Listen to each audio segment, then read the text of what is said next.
It's one of the oldest Japanese malls in Beijing, and in its supermarket, none of the seafood comes from Japan. Norway, New Zealand, France, coastal Chinese cities. But Japanese seafood pulled off the shelves since Chinese customs announced a ban on all aquatic products from its neighbor, hours after Japan began releasing treated nuclear-contaminated wastewater from Fukushima into the sea last week. China was Japan's biggest importer of seafood before the ban. One customer who bought milk and chicken skewers says the news makes him hesitant about buying seafood in general from Japan and elsewhere. I'm mainly worried whether it will impact food such as fish.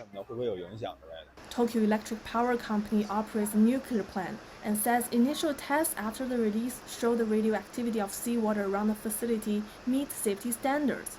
But on social media, Chinese netizens say they don't trust the results, and Tokyo's action have sparked Chinese customers into panic buying salt.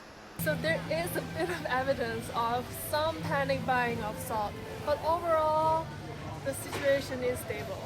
And people I talk to in the supermarket says they're not worried about salt in China.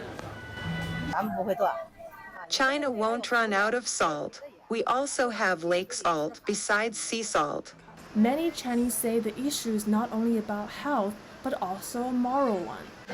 I'm so angry. The day when I heard the news that Japan had started discharging, I cried for a long time. I felt so hopeless. We also saw a lot of fishermen in Japan protesting, and they definitely didn't want this either. But we as ordinary people don't have enough power to change the course. Chinese authorities have called Japan's actions selfish and irresponsible, while the country's Ecology and Environment Ministry has vowed to track the possible impacts of the nuke-contaminated water in coastal regions.